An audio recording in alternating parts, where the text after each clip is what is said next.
In the name of Allah, the most beneficent, the most merciful. Assalamu alaikum. I'm your course instructor of English. Our subject is comprehension and composition English, and today's our lecture number is 18. And आज की इस lecture में हम जो है ऐसे writing techniques के बारे में पढ़ेंगे। इसमें जो है अब तक प्रीवियस लेक्चर में हमने जो है पैराग्राफ राइटिंग को किया है, टाइप्स ऑफ राइटिंग को पढ़ा है, और अब जो है हमारा जो मेन जो टॉपिक है पैराग्राफ के बाद वो है ऐसे राइटिंग टेक्निक्स के। इसमें किस टेक्निक्स के अकॉर्डिंग जो है हम अपनी ऐसे राइटिंग कर सकते हैं, मीन्स कि इसमें ऐसे क्या मतलब क्वालिटीज़ हमारी एक ऐसे में होनी चाहिए, कौन कौन सी स्ट्रेटजी स्टेप्स हैं जो हमारे एक ऐसे को मतलब आउटलुक उसका दिखाएंगे कि एक जो है ऐसे जो है वो गुड अपनी क्वालिटीज़ के लिहाज से है। सबसे पहले आपको पता होना चाहिए कि ऐसे जो है वो है क्या बेसिकली। ऐसे जो है वो it's a basically short piece of writing outlining the writer's aspect, point of view और स्टोरी। ये जो है बेसिकली एक जो है राइटर का जो है एक एस्पेक्ट है, एक पॉइंट है जिसमें जो है राइटर के एक चीज शॉर्ट पीस होता है, मीन्स कि इसमें कोई मतलब लॉन्ग एक नैरेटिव चीज नहीं होती। और सेकंड थिंग कि इसमें हमारी जो राइटर्स ने अपने हर चीज़ को है एक लाइन में परफॉर्म किया होता है, अपने एस्पेक्ट से अपने पॉइंट से इसको सेट किया होता है, हर अपना वो इसमें पहलू बता रहा होता है बेसिकली, और अपना स्टोरी के वो क्या लिखना चाह रहा है और किस चीज़ के बारे में इटसेल्फ बता रहा है। It is often considered synonymous with a story और अ पेपर और एन आर्टिकल। अक्सर जो है हम अपनी ऐसे राइटिंग जो है ये हम यूज़ करते हैं जब हम अपना कोई आर्टिकल लिख रहे होते हैं या कोई स्पेसिफिक पेपर जो राइट कर रहे होते हैं, उसमें जो है हम अपना जो है ऐसे राइटिंग को हम उसका कंसेप्ट में लेते हैं। ये सेम थिंग्स होती हैं जिस तरह से हम अपनी स्टोरी बता देते हैं किसी पेपर पर, किसी आर्टिकल्स पे, तो हम अपनी ऐसे राइटिंग्स में जिस तरह से आउटलाइन देते हैं, इंट्रो देते हैं, इस तरह से हम अपने आर्टिकल्स में भी ये चीज़ें लिखते हैं। जब भी हमने कोई पेपर पब्लिश करना होता है या कोई राइट करना होता है तो उसमें भी हम अपने ये है सारी चीज़ों को जो है स्टेप बाय स्टेप इन टेक्निक्स को यूज़ करते हैं। Essays can be formal as well as informal. जो हमारा ऐसे होता है वो एक फॉर्मल हो सकता है और इनफॉर्मल भी हो सकता है। फॉर्मल भी वे ये होगा जिसमें हम जो अकॉर्डिंग टू जो है हमारे प्रोफेशनल जो हम चीज़ें करते हैं, और इनफॉर्मल ये होता है जिसमें हम चीज़ों को जो एक प्रोफेशनल वे में नहीं करते। Formal essays are generally academic in nature and tackle serious topics. जो फॉर्मल एसेस होते हैं वो आमतौर पर आप देखते हैं कि आपकी जो स्टडी में, आपकी इंस्टीट्यूट में, आपकी ये सारी चीज़ें अब जो है according to your professional way में होती हैं, कि एक ये सीरियस जो है एक होती हैं कि जिनको आप हैंडल करते हो, आपकी इस नेचर में होती है, इस सेंस में होती हैं कि आप एक इनको एकेडमिकली जो है इनको यूज़ करते हो। और we will be focusing on informal essays essays which are more personal and often have humorous elements। जो आपके जो इनफॉर्मल एसेस होते हैं उसमें क्या होता है जी, इनफॉर्मल एसेस में ऐसे होता है कि आपकी अक्सर उसमें जो है ह्यूमरस होता है, आपका ह्यूमर मीन्स के तंज होता है, सटायर होता है, तंजो मज़ा होता है। और ये आपके जो है जो इनफॉर्मल होता है ये आपसे जो है पर्सनली आपकी सेल्फ से जुड़ा होता है। इसमें प्रोफेशनली आप कुछ का कोई वो नहीं होता। इसमें आप कोई भी टॉपिक राइट करना चाह रहे हैं, किसी भी तरह का कोई आर्टिकल लिखना चाह रहे हैं, किसी भी तरह के कोई ऐसे राइटिंग करना चाह रहे हैं, किसी भी तरह के किसी भी पॉइंट को इनफॉर्मल ऐसे राइट करना चाह रहे हैं, तो उसमें आपकी ये चीज़ें ह्यूमर एंड सटायर जो है मीन्स के तंज मज़ा ये लाजमी बीच में आता है। लेकिन जब आप फॉर्मल करते हैं तो इसमें आपकी एकेडमिकली कोई भी चीज़ है तो उसमें आपकी ह्यूमरस एंड सटायर एलिमेंट्स नहीं आते। उसमें आप जो है चीज़ों को सीरियसली जो है एस्पेक्ट से उनको हैंडल करते हैं जिस तरह से उसकी टेक्निक्स होती हैं। An essay is a written piece that is created to present an idea, propose an argument, express emotions or initiate debate। एक ऐसे लिखने का हमारा पर्पस क्या होता है, हम इसको जनरेट करते हैं, हम इसको क्रिएट करते हैं अपना। इसमें हमारा मतलब होता है कि हम अपना हमारा आइडिया मौजूद होना चाहिए, उसमें हमारा जो आइडिया है वो इटसेल्फ स्टैंड होना चाहिए। हम चीज़ों को प्रपोज करते हैं, मीन्स के सेट करते हैं, अरेंज करते हैं, आर्गुमेंट करते हैं, एक्सप्रेस करते हैं अपने इमोशंस में, अपने इमोशंस को, और इनिशिएट डिबेट। और इस पर हमारा जो है एक एसेंशियल एक इनिशिएट एक लाजमी जो एक इम्पोर्टेंट जो है एक बहसो मुबाइसा होता है कि जब हम अपनी ऐसे राइटिंग जो है वो कर रहे होते हैं। It is a tool that is use to present writers ideas in a non fictional way. एक ऐसी राइटिंग है, इट्स अ टूल, ये एक ऐसा टूल है जिसमें हम राइटर्स जो है अपने आइडियाज को मीन्स के प्रेजेंट करने के लिए यूज करता है in a non fictional way. Non fictional means कि जब उसमें रियलिटी बेस पर जो है उसको मेथोडोलॉजी में जो है वो जब इसको डिस्क्राइब करना चाह रहा होता है तो वो ये टूल ऐसे टूल मीन्स की जिसमें अपनी वो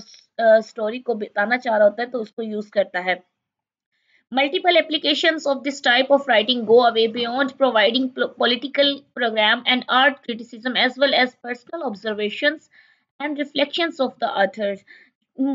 काफी जो है मैनी एप्लीकेशंस जो आपकी जो आप अप्लाई करने के जो जितने भी राइटिंग्स पे जो टेक्निक्स हैं वो आपकी क्या है आपको प्रोवाइड करती हैं आपका पॉलिटिकल प्रोग्राम और उसमें आपकी जो है क्रिटिसिज्म जिसको क्रिटिसाइज किया होता है मींस के आपकी उसमें जो है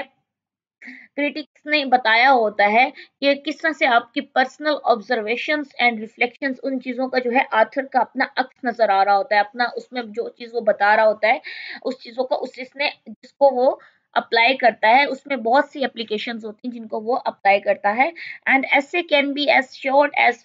500 वर्ड्स। जरूरी नहीं है कि आपका जो ऐसे है वो कि 500 वर्ड्स तक भी हो। एक ऐसे की जो आपकी स्टार्ट जो है वो आपका ये होता है कि आप कोई भी अगर ऐसे राइट करते हो तो आपको पता होना चाहिए कि आपकी वर्ड जो हैं वो कहाँ तक आपने राइट किए हैं। एक जैसे कि आप अक्सर देखते हैं कि आपको एग्जांपल दूं जब भी आप कोई पेपर जब आप सॉल्व कर रहे होते हैं तो आपके क्वेश्चन पेपर पे या आपके एग्जाम्स में जब भी कोई पेपर आता है तो उसमें लिखा होता है कि यू विल राइट द ऐसे ओनली 200 वर्ड्स कि आपने 200 वर्ड्स लिखने हैं 300 वर्ड्स आपको एक जो है उसका जो है अकॉर्डिंग आप एग्जाम्स के मुताबिक उसका एक स्केड्यूल दिया जाता है कि आपने किस तरह से ऐसे राइटिंग में इतने वर्ड्स का आपने लिखना है। तो इस तरह से एक ऐसे जो होता है वो शॉर्ट ऐसे होता है 500 वर्ड्स का होता है but it can be 5000 words और मोर कि एक जो आप ऐसे जो है उसको 500 वर्ड में अगर लिखेंगे तो शॉर्ट एक ऐसे हो जाएगा लेकिन आप इसको जो है 5000 वर्ड्स तक भी लिख सकते हैं और इससे भी मोर कर सकते हैं। मीन्स कि इसकी कोई जो है 500 तक की लिमिट नहीं होती आप इसको एक्सटेंड कर सकते हैं मतलब कि इसको बढ़ा सकते हैं जैसे कि अगर कोई ऐसे राइटिंग आप कर रहे हैं उसमें आप कोई टॉपिक है उसको डिटेल्ड उसकी बॉडी में आप कुछ लिख रहे हैं तो उसको आप जो है 5000 से इंक्रीज कर सकते हैं उसकी वर्ड्स लिमिट को। Even most essays for all somewhere around 1000 to 3000 words. This words range provides the writer enough space to thoroughly develop an argument and work to convince the reader of the author's perspective regarding a particular issue. अक्सर assess जैसे मैंने आपको बताया है कि उसकी कोई जैसे लिमिट नहीं होती। सम टाइम जो एसेस हैं वो 1000 वर्ड से 3000 वर्ड्स तक फॉल कर रहे होते हैं एक राइटिंग में जो जिसमें ये राइटिंग को उसमें रेंज को प्रोवाइड किया जाता है कि राइटर्स के पास एनफ है काफी काफी स्पेस जो है वहां पर मौजूद है जिसकी जरिए सारी आर्गूमेंट्स को जितने भी वो दलाइल होते हैं जितने भी एविडेंस होते हैं उसके वर्ड के तो वो प्रूफ कर रहा होता है मीन्स के रीडर्स को जो है वो कन्विंस कर रहा होता है शो कर रहा होता है कि वो इस तरफ जो आर्ट मकसद भी बेसिकली ये होता है कि वो पर्टिकुलर इश्यूज को बता सके। वो अपने वर्ड्स लिमिट को एक्सटेंड ही इस बेस पर करता है जो राइटर है जो ऑथर है ताकि वो अपने रीडर्स को जो अपने ऑडियंस को जिन जिन तक ये चीज जो है पब्लिश की हुई पहुंचाना चाह रहे हैं कन्वे करना चाह रहा है उसमें उसका पर्सपेक्टिव उसका एस्पेक्ट ये होता है कि वो इन चीजों को रीडर को कन्विंस कर सके कि वो उसने जिस इशू को रेस किया है उसको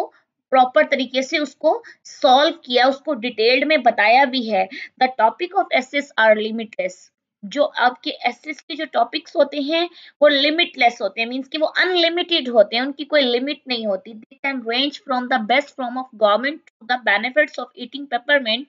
लीव्स अ डेली। उसकी आप एग्जांपल ऐसे ले लें कि जिस तरह से आप डेली बेसिस पे आपकी जैसे एक पेपरमिंट के जैसे बेनिफिट्स हैं फायदे हैं जिस तरह से आप कहते हैं जी कि अगर आप इस तरह से पेपर यूज करो ब्लैक पेपर यूज करोगे तो उसको जो है बाकी जो है चीज की निस्बत ये है इसका जो है काफी बेनिफिट्स हैं। तो डेली बेसिस पे आप देखते हैं गवर्नमेंट की तरफ से जब हमें ये रेंज बताई जाती है तो उसके भी बेनिफिट्स हमें इस तरह से मिलते हैं जिस तरह से हम अपनी ऐसे राइटिंग करते हैं अपनी डिटेल में चीजों को लिखते हैं as a professional provider of custom writing our service has help thousands of customers to turn in essay in several forms and rule। एक प्रोफेशनल जो होता है वे में जब चीजें प्रोवाइड की जाती हैं आपको राइटिंग में, उसमें जो सर्विसेज हैं वो आपको हेल्प आउट करती हैं कस्टमर्स को। जिस तरह से आर्टिकल राइटिंग, जिस तरह से लोग लिखते हैं, तो उसमें लोगों को काफी हेल्प आउट किया जाता है कि वो अपनी चीज को नरेट कर सकें, वो अपनी चीजों को बता सकें। जैसे कि मैंने आपको राइटिंग्स की टाइप्स पढ़ाई थी, उसमें आपकी नरेशन भी होती है, उसमें आपकी डिस्क्रिप्शन भी होती है, आपकी पर्सुएसिव राइटिंग भी होती है, आपकी एक्सपोजिटरी राइटिंग भी होती है जिसमें आप नॉन फिक्शनल चीजें बता रहे होते हैं। इस तरह से काफी जो है many forms and rules they will provide the audience. सबसे पहले कि ऐसे राइटिंग लिखने के लिए मैंने आपको बता दी कि ऐसे क्या होता है और उसकी जो है हम ऐसे राइटिंग क्या होती है वो बता दिया। ऐसे राइटिंग जब हमने करनी है उसका सबसे पहला जो हमारा पॉइंट है वो है उसको लिखने के लिए हमने करना क्या है। सबसे पहले हमने ऐसे राइट करने के लिए अपनी बेस्ट ऐसे राइटिंग के लिए, गुड एक ऐसे राइटिंग के, एक इफेक्टिव ऐसे राइटिंग के लिए कि एक उसका जो है अफेक्शन हो एक पढ़ने वाले पर, एक लिखने वाले की पता चले, तो सबसे पहले हम अपना एक टॉपिक चूज करते हैं। The subject is the essence of an essay, कि आपने जो टॉपिक चूज किया है, आपने उसको वो लिया है, क्या है, आप उसमें किस चीज को बजाहिर जो है वो जाहिर करना चाह रहे हैं। आपको उसको जो है पता होना चाहिए कि आपने जो टॉपिक अपना चूज किया है, सेलेक्ट किया है, आप जो है इटसेल्फ अपना जो एक काम करने का पर्पस बता रहे होते हैं। एसेंस मींस कि आप उसमें उसमें माहिर हैं, आप उसमें काफी जो है काबिलियत रखते हैं। So the topic you choose represents your एसे। आप इसलिए अपना टॉपिक चूज करते हैं क्योंकि अपने एसे को आपने प्रेजेंट करना होता है, पेश करना होता है, तो उसके लिए आप कैसे अपना पेश करते हैं, तो उसको उसके लिए आपको रिक्वायर्ड होता है आपका topic. If you have already had a topic, अगर आपके पास पहले से ही कोई टॉपिक मौजूद है, you can start to think on it, तो आप उसी पे ही अपना वर्क करना स्टार्ट करेंगे, उसी को ही अपना जो है सोचना स्टार्ट करेंगे। अगर आपके पास पहले से कोई ऐसे है, अगर नहीं है तो then you will select, then you will choose the other topic. Your topic may be so general, in this case you should sub divided it. अगर आपका टॉपिक, योर टॉपिक में भी हो सकता है जनरल भी हो सकता है, स्पेसिफिक भी हो सकता है। इन केस ऑफ यू, अगर आपका जनरल है, you should sub divided it, कि आप इसको जो है इसकी डिवीजन कर लेंगे, इसको क्लासिफाइड कर लेंगे। फॉर एग्जाम्पल लेट्स सपोज कि आपको यहाँ एक एग्जाम्पल दी जाती है कि अगर आपको कोई भी अगर टॉपिक दिया जाए तो उसको किस तरह से, if your topic were my first day at school, अगर आपका एक टॉपिक है my first day at school, you could separate this topic into headings such as history of my first day. Means के आपको अगर एक एग्जाम्पल में अगर आपने एक टॉपिक चूज करना है तो आप उसको जनरली अगर ले रहे हैं तो यू कुड सेपरेट, उसमें से आप उसकी हिस्ट्री को, उसकी हेडिंग्स को अलग कर सकते हैं। फॉर एग्जाम्पल आप बना सकते हैं, आपके पास एक टॉपिक है, जैसे कि आप देखते हैं आपके टॉपिक आया होता है my first day at school. अब आप कहते हैं कि फर्स्ट डे स्कूल में हम सीधे सीधे सारा इसकी पैराग्राफ लिख दें तो क्या पता चलेगा। आप उसी से फौरन से अपना टॉपिक जो आपका चूज किया हुआ, for example my first day at school है, my last day at school है, माय एम इन लाइफ है, या कोई भी ऐसे है, अलामा इकबाल का ऐसे कोई भी ऐसे आपके पास टॉपिक है, तो आप उसको जो है टॉपिक की हेडिंग्स बना सकते हैं। हेडिंग्स से आप फिर अपनी सब हेडिंग्स, तो आप उसकी क्या लिख सकते हैं, माय फर्स्ट स्कूल से ही आप अपनी एक जो है उसका एक और हेडिंग बन गई आपकी history of my first day school. आप उसको place of first day school के जहां आपने विजिट किया था उसके बारे में, और the life of the your जो है मोमेंट जहां पर आपने विजिट किया था। मींस इस एग्जांपल का मतलब ये है कि आप एक टॉपिक से उसकी हिस्ट्री भी क्रिएट कर सकते हैं, और वो जगह जहां पर आप गए हैं, आपने विजिट किया, वो भी बता सकते हैं, और उसके बारे में उसका सारा सिनेरियो बता सकते हैं। But if you don't have a topic, अगर आपके पास टॉपिक नहीं है, अगर तो टॉपिक है फिर तो आपकी ये एग्जांपल जो है आप इससे जो है आप इसको फोकस करेंगे, किस तरह से अपना ऐसे क्रिएट करेंगे। अगर आपके पास कोई टॉपिक नहीं है, you should think of the areas which you are good at, तो फिर आप उस एरिया को लेंगे, आप उस वे में उस चीज को सोचेंगे जिसके ऊपर आपको पूरी कमांड होगी। अगर आपके पास कोई टॉपिक मौजूद नहीं है, you can choose one of them और अनदर इंटरेस्टिंग टॉपिक, तो फिर आप एक ऐसा टॉपिक वो लेंगे जिस जो दूसरों के लिए भी वो जो है इंटरेस्टिंग हो। मींस कि दूसरे भी उसमें जो है अपनी इंटरेस्ट रखते हो जो पढ़ेंगे आपके टॉपिक को। So you can even make your topic that is boring to other interesting. So you can even make your topic that is boring to other interesting, कि आपने जो अपने टॉपिक से ही अपना जाहिर करना है कि आपका जो टॉपिक है उसमें से कितनी जो है इंटरेस्ट क्रिएट होती है। सेकंड जो है, आपने अपने एस्से राइटिंग में जो आपने देखना है, फोकस करना है, पहले तो आपने अपना टॉपिक चूज कर लिया जी, आप जिस पर राइट करना चाह रहे हैं अपना एस्से, आपने वो पहली टेक्निक जो है आपको बता गई कि you will choose your topic, you will select your topic, कि अगर आपने कोई ऐसे राइट करना है, देन आपने उस ऐसे राइटिंग को इफेक्टिव और गुड बनाने के लिए क्या करना है कि उससे पहले, एक ऐसे राइटिंग को लिखने से पहले आप एक सेकंड टेक्निक यूज करेंगे कि आप अदर एसेस को रीड करेंगे, आप अदर एसेस को पहले से जो है उनको पढ़ लेंगे, जितने लोगों ने पहले और अदर टॉपिक्स पे एसेस लिखे होंगे उनको आप रीड कर लेंगे। After the choice of topic, आपने टॉपिक चॉइस कर लिया, सिलेक्ट कर दिया, you can start to search the details of your topic, आप अपने जो है टॉपिक को सर्च करना स्टार्ट कर देंगे, उसके बारे में डिटेल पढ़ना स्टार्ट कर देंगे, सोचना स्टार्ट कर देंगे। For it you can read the other people essays. इसके लिए आप क्या करेंगे कि जैसे ही आपने अपना टॉपिक सिलेक्ट किया, उसको सोचना शुरू किया, तो उससे आपने दूसरे लोगों को ऐसे पढ़ना स्टार्ट कर देना है जितने लोगों ने अदर टॉपिक्स पे, और ऐसे इससे आपके माइंड में आइडियाज रिकॉल होंगे। रीडिंग अदर पीपल्स ऐसे can help you develop and building on your ऐसे राइटिंग स्टाइल। जैसे ही आपने अपना टॉपिक सिलेक्ट किया, उसके बाद आपने अपने टॉपिक को जो है उसके बारे में आपने सोचना स्टार्ट किया, उसके बाद आप दूसरे अदर्स राइटर्स, अदर ऑथर्स की जो है एसेस राइटिंग को पढ़ना स्टार्ट करेंगे, क्योंकि ये आपकी हेल्पफुल होगी कि आपका इससे जो है स्टाइल डेवलप होगा, आपकी इससे जो है उससे स्टाइल जो है बिल्ड होगा। You can see different introduced ideas and how the writer has spotted their points with evidence। आप देखेंगे किस तरह से उन लोगों ने भी, जिनके आप अपनी राइटिंग को लिखते वक्त दूसरे लोगों को रीड करे होंगे, किस तरह से उन्होंने अपने आइडियाज को इंट्रोड्यूस करवाया होगा, और how the writer has spotted the point with evidence, और किस तरह से उन्होंने जो है इनके साथ जो है अब एक प्रूफ के साथ इसको जो है बताया होगा। When you read essays, be objective। जब भी आप अपना कोई essay राइट कर रहे होंगे,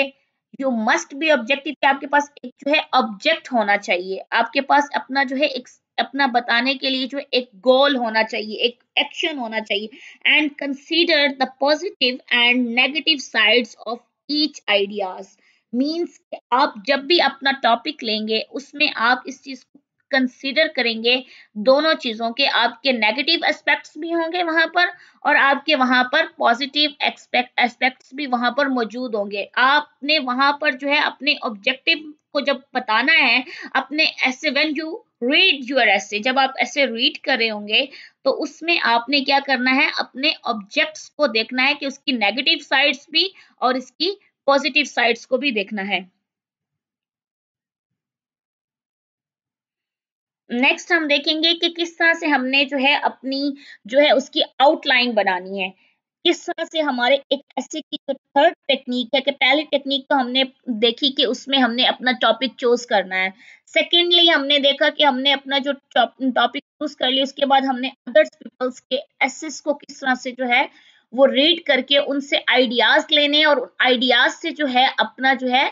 सारा जो वर्क है उसके मुताबिक अपना राइटिंग स्टाइल वो डेवलप करना है। उसके बाद हमारी नेक्स्ट टेक्निक आती है कि हमने अपने एसे की आउटलाइन कैसे बनानी है, how to write an essay outline. An essay outline is a way of planning the structure of your essay before you start writing.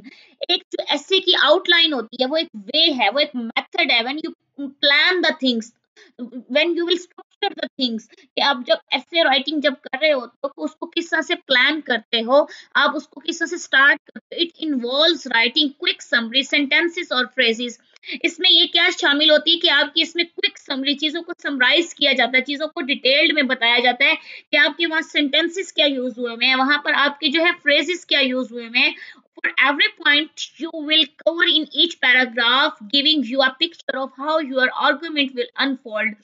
कि आपने वहां पर हर पॉइंट को अपने ऐसे में कवर करना है, आपने अपनी आउटलाइन इस तरह से देनी है, इस मेथड में देनी है, इस वे में देनी है, इस तरह प्लान करनी है कि आप उसके पैराग्राफ को हर तरह से पिक्चर को जो है वो कवर कर सके और अपनी आर्गुमेंट जो है सेट सके, अपनी आर्गुमेंट कंप्लीट कर सके। You will sometimes be asked to submit an essay outline और separate assignment before you start writing essay. आप अपनी असाइनमेंट्स को एक ऐसे जो आउटलाइन बनाते हैं उसमें एक सेपरेट कर सकते हैं चीजों को जब आप ऐसे राइटिंग स्टार्ट करते हैं। But even if you don't have to hand one it, अगर आप ऐसा नहीं कर सकते, अगर ये आपके बस में नहीं है, it's a good idea to create an outline. मैं यहाँ पर बेसिकली आपको बताना ये चाह रही हूँ कि कुछ लोग जो होते हैं वो चीजों को जल्दी से है अपने माइंड में ब्रेनस्टॉर्मिंग करके जो है एक आउटलाइन बना लेते हैं। कुछ जो होते हैं वो चीजों को कवर नहीं कर पाते क्योंकि उनके जो है वो उनकी जो है आउट ऑफ रेंज हो जाती हैं चीजें। तो it's good idea to create an outline as a part of your writing process. जब भी आपने अपना राइटिंग मीन्स के ऐसे राइट करना है तो उसके लिए आपको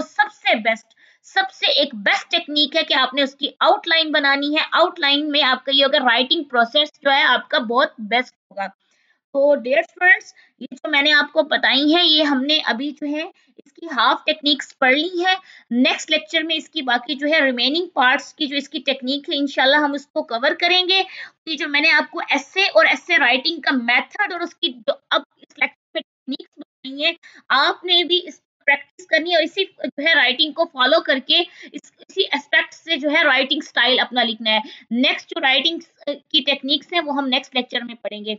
Okay, Allah Hafiz, dear friends.